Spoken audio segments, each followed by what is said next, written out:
There's no other way to say it, folks. After the Ultimate roster, the next entry in the Super Smash Bros. Series will need to trim the fat. So as a fun little exercise, we're gonna get that lineup nice and lean by slicing the roster in half. But not based solely on thoughts and opinions like most folks would. No. My choices here today were decided on the battlefield by way of Smashdown. For those unfamiliar, this game mode has you squaring off against an opponent for an elimination-style extravaganza, where selected fighters are removed from play for subsequent matches until a victor is decided. For this session, I would have to win with my selected fighter for them to join our slimmed-down roster, while the losing, or winning adversary would not be eligible. Now with all that being said, you must be wondering, how did it go? Well, fortunately, I managed to secure the Mario Bros to preserve the title's inspiration, which is effectively the bare minimum here.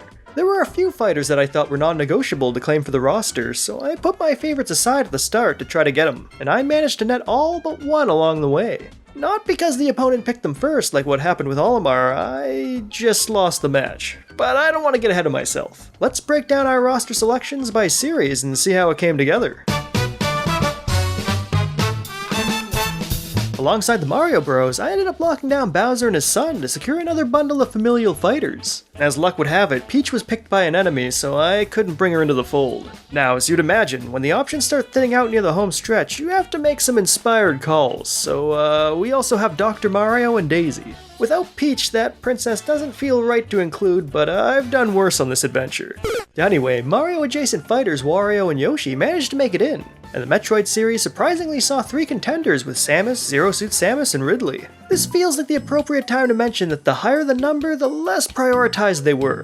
I wasn't planning to scoop up 2 Samuses, but after the Peach purge, I was comfortable shifting away from what made sense to what I wanted. Chief among them, a delightful balance of heroes and villains. To that end, Link and Ganondorf represent Zelda. I would have liked the whole Triforce together, but my opponent had other plans. Oof, Zelda?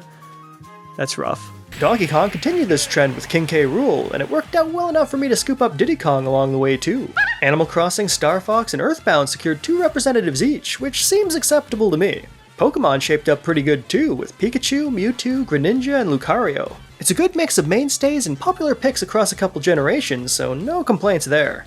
The same could be said for Fire Emblem and its 3 fighters as well. Marth was essential, Ike seems like a suitable console chap, and not having anyone from Fire Emblem Awakening would feel like a slight to the series thanks to how prominent that title is to the franchise's history, so Robin deserves a spot at the table. And of course, we weren't going to cut any corners with Mr. Sakurai's flagship franchise, so you can bet I managed to net Pit, Palutena, and Dark Pit for the roster. King Dedede is also here.